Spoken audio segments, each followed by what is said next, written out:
राजमिति ज्येष्ठा राजं ब्रह्मणां ब्रह्मणस्पते पदे ब्रह्मणस्पते पते ब्रह्मणो ब्रह्मणस्पतापते ब्रह्मणो ब्रह्मणस्पता आनो नान शृण्वन् शृण्वन्नान शृण्वन्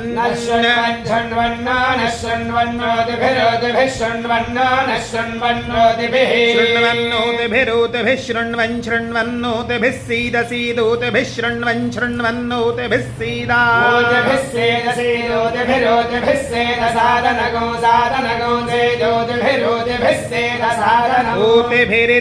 ऊतिभिरित्यूतिभिः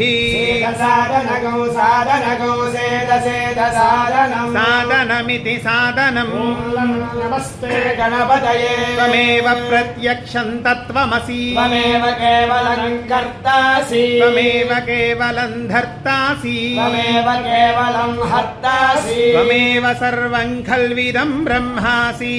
साक्षादात्मासि नित्यं ऋतं वच्मि सत्यं वच्मि अवत्वं माम् अवश्रोतारम् अवधातारम् अवोत्तरात्तात्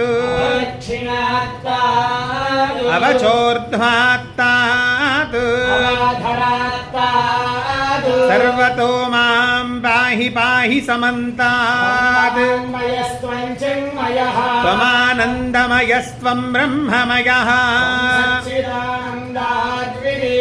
त्वं प्रत्यक्षं ब्रह्मासि सर्वं जगदिदं तत्त्वो जायते सर्वं जगदिदं त्वयि लयमेष्यति त्वं भूमिरापो नलो निलो नभः त्वं गुणत्रयातीतः त्वं कालत्रयातीतः त्वं शक्तित्रयात्मकः त्वं ब्रह्मा त्वं विष्णुस्त्वं रुद्रस्त्वमिन्द्रस्त्वमग्निस्त्वं वायुस्त्वं सूर्यस्त्वं चन्द्रमास्त्वं ब्रह्म भूर्भुवः सुवरो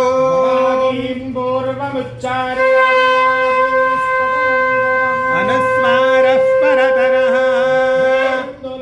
तारेण रुद्धौ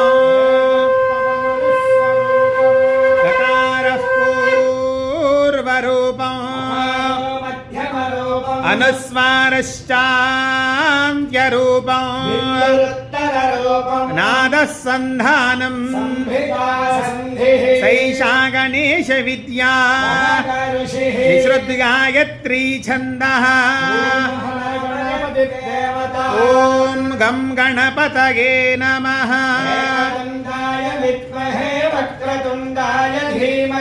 तन्नो दन्तिः प्रचोदयात् रथं च वरदं हस्तैर्बिभ्राणं मूषिकध्वजम्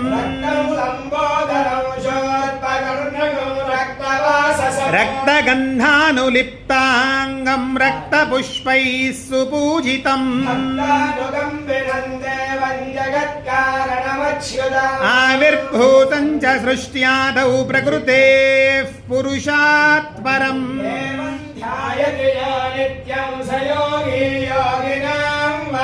ॐ नमो व्रातपतये नमो गणपतये नमः प्रमथपतये नमस्ते अस्तु लम्बोदरायैकदण्डाय विघ्नविनाशिने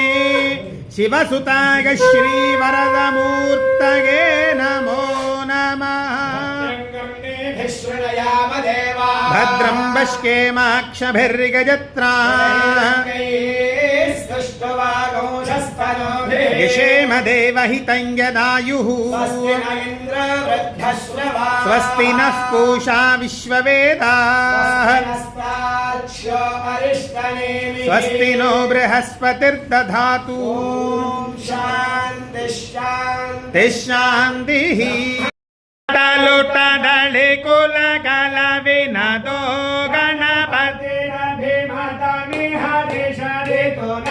लम्बोदर वर कुञ्जावस्थित कुङ्कुमवर्णधरौ श्वेत शृङ्गौ वेण सुहस्तं द्रीतित सफल फलौ नागत्रययुत